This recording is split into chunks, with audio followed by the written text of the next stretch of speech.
12 years ago, my mentor stole my business idea and made himself a millionaire while I was left with nothing but bitterness.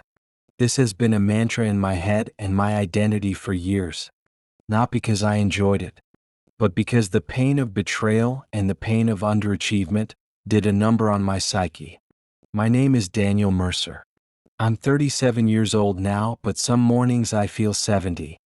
I live alone in a one-bedroom apartment above a laundromat, where the dryers downstairs rumble all night like distant thunder. Most people will probably find the ever-present rumbling noise of the laundromat annoying, but I find it comforting, because it is better than listening to the bitterness inside me. And trust me, the bitterness had been alive and thriving for over a decade, because it was caused by someone I took as family. I met Victor Hale when I was 25. Back then, I still believed hard work guaranteed success, stability, and purpose. I was one of those guys who drank black coffee because entrepreneurs online seemed to do that. I read productivity books at bars while pretending not to notice couples laughing around me. I wasn't cool. I admit that I wasn't charismatic. But I was hungry. Hungry for so many things. Things like money, wealth, and attention. And Victor noticed hungry people. That was his gift. The man could walk into a room and identify insecure people within seconds. He knew exactly what they needed to hear to feel seen and feel chosen. "You've got instincts that will take you far," he told me during our second meeting. I remember that sentence even better than my own birthdays. We were sitting in a cramped co-working space downtown. It was just brick walls and startup posters, with a lot of young, tired entrepreneurs pretending sleep was optional. Victor leaned back in his chair, loosened his tie, and pointed at the mock-up I'd developed. "This," he said, "this could actually work." My chest practically exploded in pride, because nobody had ever said that to me before. The idea was simple at first. It was a platform connecting skilled freelancers directly with struggling small businesses in rural communities. It was not just about gigs. It was more of long-term partnerships. It was about affordable support systems for towns ignored by big tech. Today that probably sounds normal. But more than a decade ago it wasn't. Back then everybody was obsessed with major cities and rapid scaling. Venture capitalists wanted flashy apps for rich people. But I wanted to help struggling towns survive. And Victor said that was why my idea mattered. "You know what your problem is?" he asked me one night. We were walking to a parking garage after a networking event. "What?" I asked. "You still think ethics and business are separate things?" I frowned. "But they are separate things," I replied. He laughed and said, "No, Danny. The best businesses understand human suffering better than therapists do." At that time, I thought he sounded brilliant. Now I know his mindset was dangerous. After that discussion, Victor became my mentor slowly. Then suddenly he started inviting me to private meetings. He started introducing me to investors, teaching me how to pitch my ideas confidently. "You apologize too much," he told me once. "I'm Canadian," I joked. "No. You're terrified," he corrected. "And I need you to be bold." That one hit me hard because it was true. I had grown up with a father who treated confidence as a sin, a mother who confused silence with peacekeeping. So, every achievement in my childhood came with caution attached to it. I was reminded, don't expect too much. Don't attract attention. Don't brag. But Victor was the opposite of everything I'd known. He took up space like the world owed him. And for a while, being around him and hearing him praise me made me feel bigger too. With time, Victor started reflecting my dreams, values, and emotions back at me. He was mirroring my life principles, so that I felt we had the same values in life. And that solidified my connection to him. Therapists say that mirroring other people can be a form of manipulation in abusive relationships. Cult leaders are known to use this tactics too. But I didn't know any of that then. I just thought Victor understood me. So the betrayal happened slowly, such that I ignored the warning signs. That's the thing about manipulation. If it announced itself dramatically, people would be on guard and not fall for it. So in my case, it was disguised as mentorship, as opportunity. One evening, Victor invited me to dinner at an expensive steakhouse. I remember feeling underdressed as I sat in front of him. He ordered wine without checking prices, while I checked prices over and over again. Halfway through dinner, he leaned forward and said, "We need to move fast." "On what?" I asked. "The platform." My stomach tightened with excitement. I asked, "You found investors?" "I found bigger than investors." He smiled and continued, "I found acquisition interests." I almost dropped my fork. "What?" "You built something valuable, Danny," he praised me. He used the word built. He used the past tense. I should have noticed that. Instead I said, "Are you serious?" Victor nodded calmly, like million-dollar conversations happened every day for him. "There's a company in Chicago looking to expand nationally. They're interested in the framework." I could barely breathe. "What does that mean?" "It means your life is about to change." In the next month, everything accelerated. There were numerous calls, meetings to attend, and documents to sign. Victor handled most of them because, according to him, "You're the visionary, not the negotiator." I believed him. I believed everything he told me. Then one Friday afternoon, I walked into the office and found my keycard disabled. I laughed it off at first. I thought it was a mistake. Then the receptionist wouldn't look me in the eye as she said, "Victor asked that you wait in conference room B." Something cold moved through my body. Victor arrived 20 minutes later with a man in a suit. There was no smile, no warmth, just paperwork. "We've restructured," he said flatly. "What?" I asked him. "The company has pivoted." I stared at him. "I don't understand. What are you saying?" The lawyer slid some documents toward me. Each page was all dense paragraphs and legal language, and my name was buried inside technical jargon. Victor folded his hands and said, "You signed preliminary intellectual property agreements." My pulse began hammering.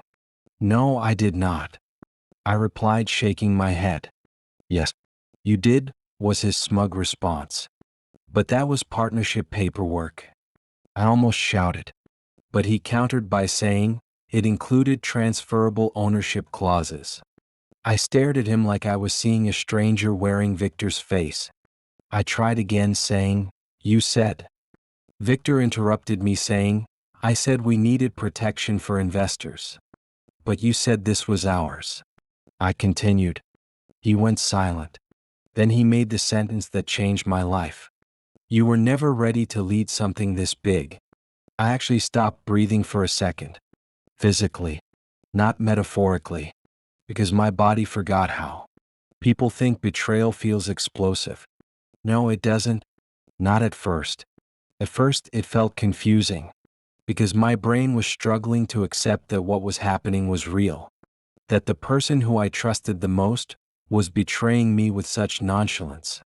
Victor had helped me. He was also the one destroying me. My brain couldn't hold both truths simultaneously, so it broke me. "You used me," I told him. Victor sighed like he was tired of talking to me and said, "I gave you opportunities you never would have got by yourself." "But it was my idea," I repeated. "An idea that became something bigger than you." Victor shouted at me. The lawyer interrupted us gently. "Daniel, we advise you to review this settlement package carefully." Settlement? They were offering me $80,000, though it sounded enormous at that time. I knew it was hush money, so I refused to sign it. Victor stood up from the table and said, "You're emotional right now. Think it through.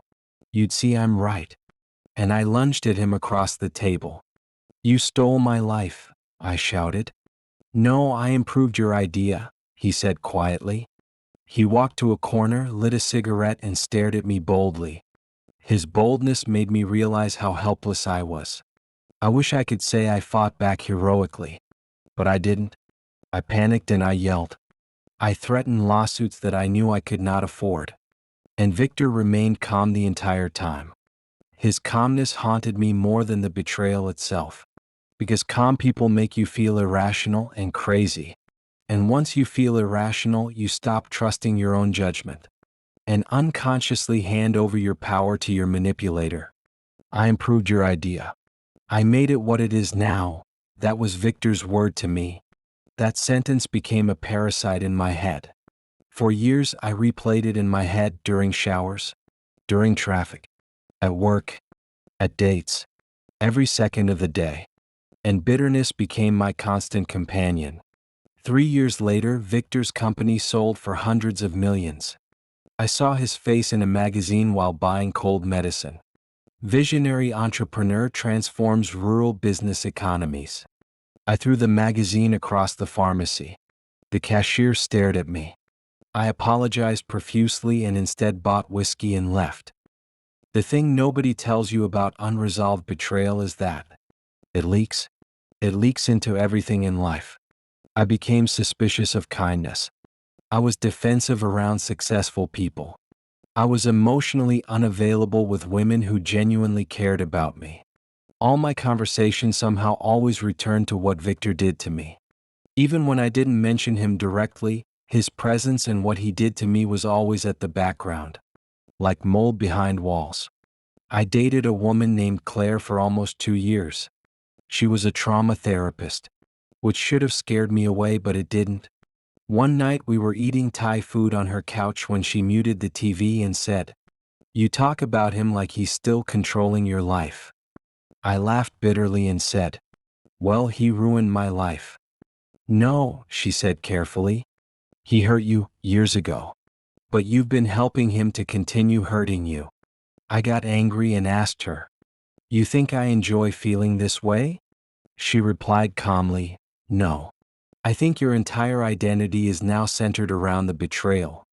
That sentence made me more furious because it was true. And truth feels insulting when you're not ready for it. And she was right. Your brain convinces you that replaying the injustice done to you will somehow protect you from future pain and betrayal. But replaying these emotions again and again does not heal the wounds. Rather, it deepens them, like scratching skin until it bleeds again. Claire tried to help me understand that bitterness and hatred can become addictive, because they give the injured person a sense of energy and moral superiority.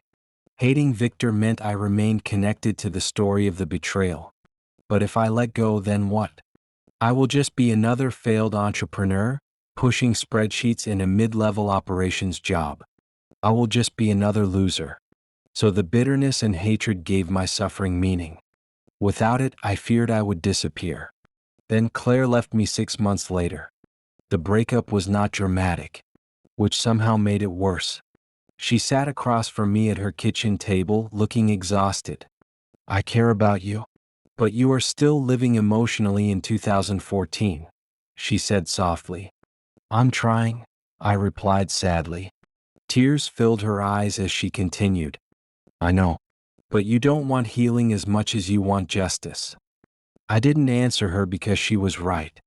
After Claire left, things got darker. I stopped sleeping properly. I started drinking more.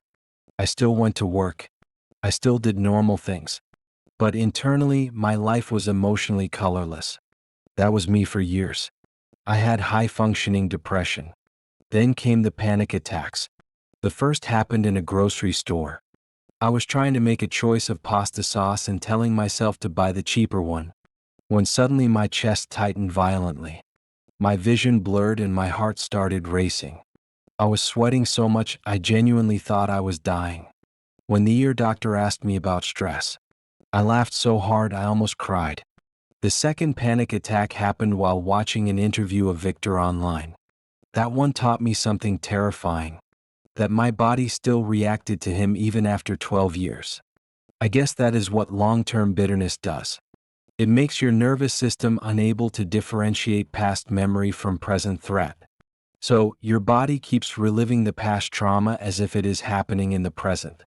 But my turning point came unexpectedly. Not through therapy.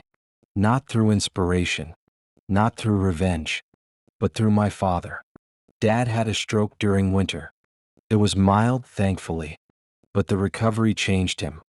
One snowy evening, I visited him at the rehab center, where his room smelled like disinfectant and weak coffee. He stared out the window for a long time before speaking. "You're still angry at that man?" I laughed humorlessly and replied, "Every day." Dad nodded slowly. Then he asked, "You know what bitterness is?" "It is grief that thinks it can rewrite the past." That sentence made me pause and reassess myself, because I realized I had spent more than a decade shaping my reality with bitterness and hatred, as if enough hatred could reverse past events, or change what happens in the future. When I remained silent, Dad continued, "You think hating him punishes him?" I didn't answer, because deep down I already knew the truth. Victor probably hadn't thought about me in years. Meanwhile, I had built an entire psychological prison around his memory, and I was the only inmate inside the prison. That night, I couldn't sleep, so I walked. With the snow everywhere, my lungs were burning from the cold air. At some point, I found myself outside the old co-working building where everything started. The place was abandoned now, dark windows and faded signs. And standing there, staring at that dead building, I finally understood something. 12 years ago, Victor stole my business idea. But afterward, I handed him everything else voluntarily. My peace, my relationships, my confidence, my future. I handed him my life, piece by piece, year after year. I leaned against a frozen parking meter and started crying. Not movie crying, not dramatic crying, just exhausted human crying. The kind that comes from carrying something too heavy and for too long. And for the first time in a decade, I admitted something out loud. I don't want to be this angry anymore. And I wept some more. I finally understood something people get wrong about forgiveness. You've been told that forgiveness is about being the bigger person, but that's not always true. Sometimes, forgiveness has nothing to do with morality. Sometimes it's about survival. Sometimes forgiveness is refusing to let your wound become your entire personality. And I was exhausted from nurturing a false personality. I didn't magically heal that night. There was no spiritual revelation. Just one tired man, realizing that hatred had consumed more years in his life than the betrayal itself. That night something shifted. A crack developed in my obsession. A small opening where air finally entered. And standing there in the snow, I made myself a promise. Not that I'd forgive Victor immediately. Not that I'd stop hurting that very day. Just this. I would stop building my future around what another man stole from my past. And for the first time in more than a decade, I felt lighter and empowered to live my life for myself. If this story is relatable to you in any way, or if you have learned a thing or two, consider subscribing to this channel and give me a thumbs up. New stories are uploaded every week. Thank you.